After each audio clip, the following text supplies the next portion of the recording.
In this video, we're going to talk about entry-level remote sales jobs. And I want to start it off by kind of explaining that there isn't really a corporate version of entry level in remote high ticket sales. Think info product, advertising agencies, the online working with influencers kind of stuff.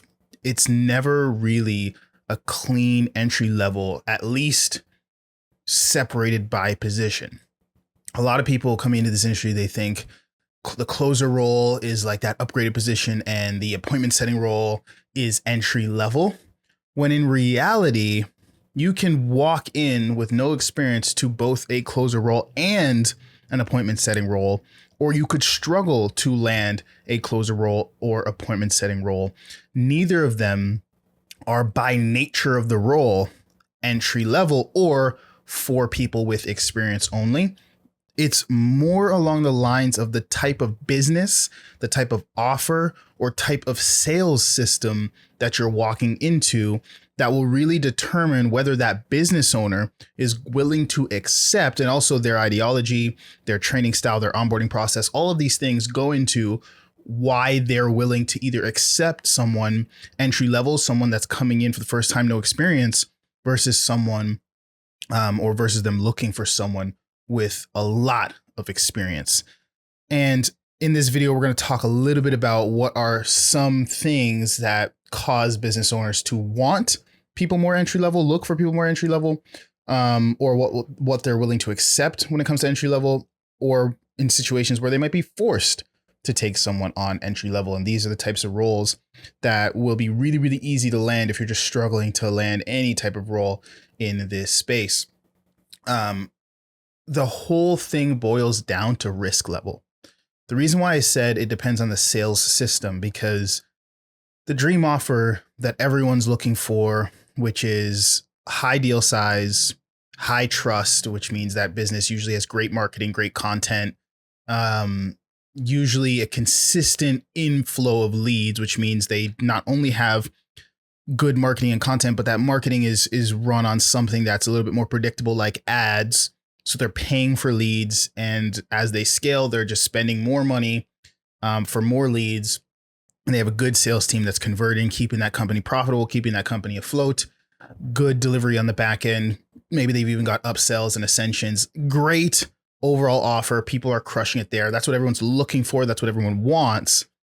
The problem with those businesses is that sales position becomes such a high risk position for the business owner that they don't necessarily want to bring in someone that they don't know is going to be profitable as quickly as possible, if not right out the gate when they start giving them calls. Because for leads to be coming in consistently, for those leads to be high quality, for those leads to be vetted, for those leads to be, ideal prospects, a lot of money in advertising usually goes into that, because when you run ads, you get a bunch of junk leads, and out of all the leads you get, there's a couple that are going to be quality, and they're tweaking and they're testing.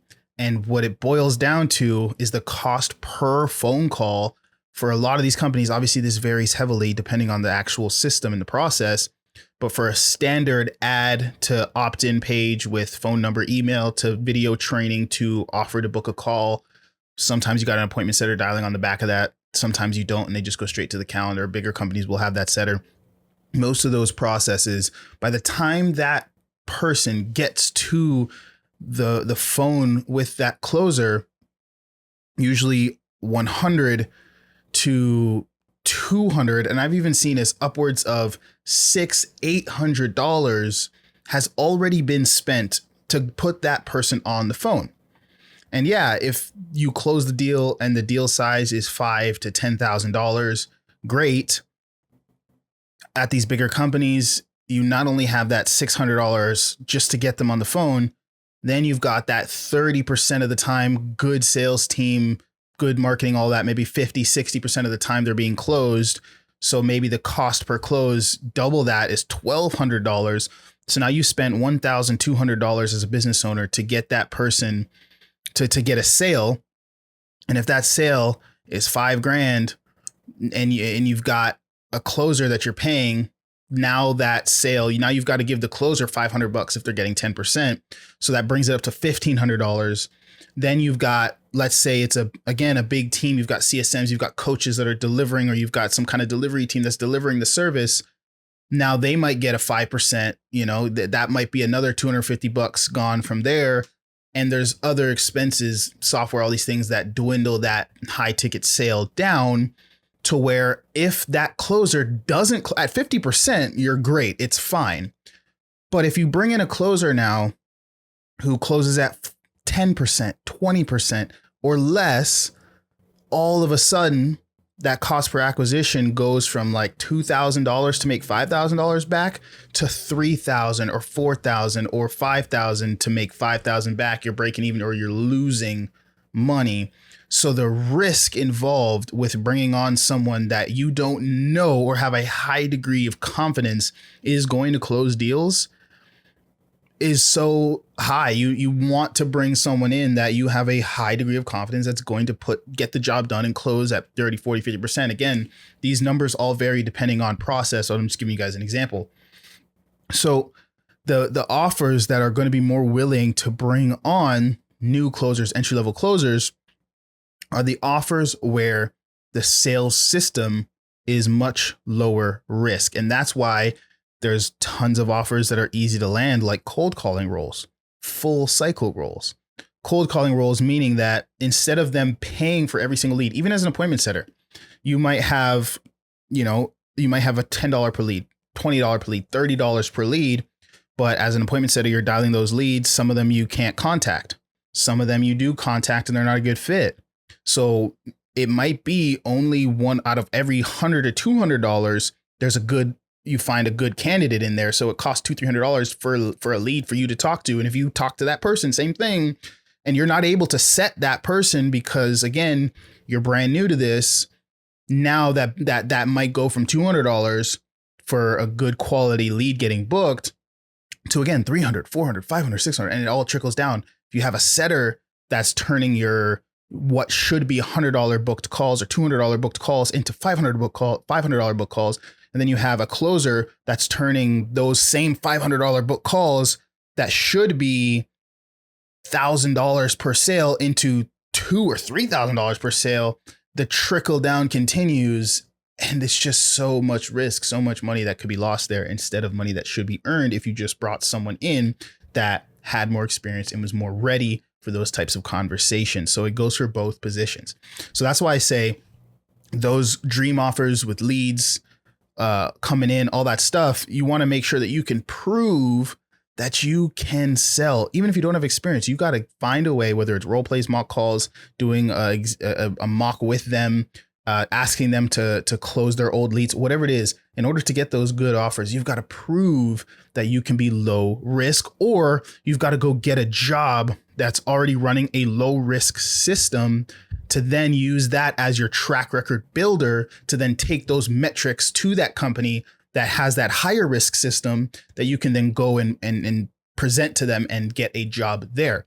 Lower risk system, meaning, like I said, cold calling, whereas instead of the business owner paying for leads, they still might be paying for them, but the leads are a lot cheaper to acquire because they're just paying a lead software like Apollo, or they're just hiring a low cost scraper that'll get them leads for $1 per lead or 60 cents per lead or something like that. And you're dialing a list of people that aren't necessarily warm, and your results are lower, but because the leads are so much cheaper, you can get a lot of practice in because you're dialing 100, 200, 300, 500, depending on how much you want to dial per day, and talking to a bunch of people and having conversations and booking 1, 2, 3 people every single day, cold calling, building that track record, building that experience, building that proof of work to then go in to those better offers. That is more of like what entry level looks like in this industry if you are struggling to land an offer at all. Yes,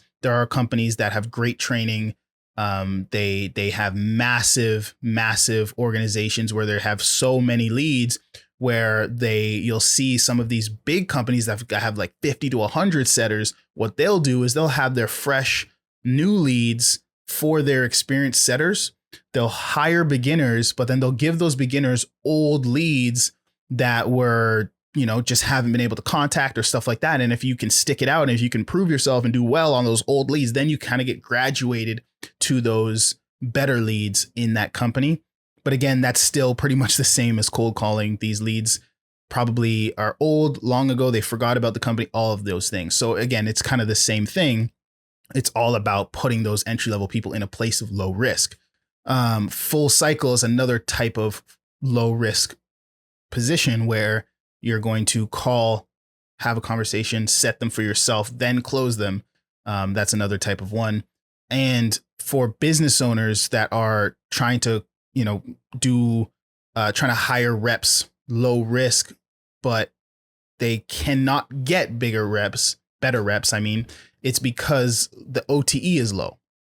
So that's another one where a lot of beginner reps don't overlook the lower OTE offers, especially if it's one that you can do on the side while you work your normal day job, or if you can stack multiple of them at the beginning to kind of get your feet wet in the industry. A lot of beginner sales reps try to walk in to a higher OTE offer, which is great if you can. Go for it. I'm not saying skip over it, but don't also ignore the smaller companies, the lower OTE companies, if they have their systems in place. There's lower OTE small companies that just have terrible systems and they're trying to get you to do more than you should be doing. Definitely avoid those. And we talk about those in some of our other videos, but the ones where it's just lower OTE because the company doesn't have the lead flow to be higher OTE, but they have great systems in place. They just have less volume for you to actually work with. And it's more of a part-time role by proxy of just not being at that size yet where they've got the volume coming in. Those are good offers to not overlook because they have to hire people more entry level because, again, people are overlooking them. People that have experience, have been on offers where they've made 10, 20K a month, just don't want to work those offers. I've been a sales manager on an offer at the OTE was 10K a month, was 9K a month. And some reps overlooked that because they wanted to make 20. They wanted to make 15. And they said, oh, if the OTE is not that, I'm not going to work here. And by proxy of that, we had to hire people with less experience just because it was a 3K offer and not a 10K offer, a 20K offer. We had to hire people with less experience just because when your OTE is lower, you struggle to get higher quality reps or reps that have closed more and are looking for higher earning potential. So again, if you're a beginner struggling to land that first role, don't overlook the lower OTE roles. But hopefully that gives you an idea of what entry level looks like in this industry. Again, it's not the setter roles entry level, the closer role is not, or the closer role is entry level. It at the end of the day, it comes down to the sales system. It comes down to the degree of risk in that system. And it comes down to the ideology of the company and how they operate. Do they like beginner reps because they come with a lot less assumptions of how a sales system should go? Maybe their system's a little bit different and they don't want to have to break a bunch of bad habits or habits that are picked up by trainers and those kinds of things. There's so much that can be done. But I guess all in all to say, if you're struggling to land a role, look at the risk level. Don't overlook the lower OTE offers. Grab those, build your track record, use that as proof to land better offers, and you will get on offers quicker and you will progress quicker and you'll grow quicker without spending months and months and months just applying and not actually working. Hopefully that helps. See you guys in the next video.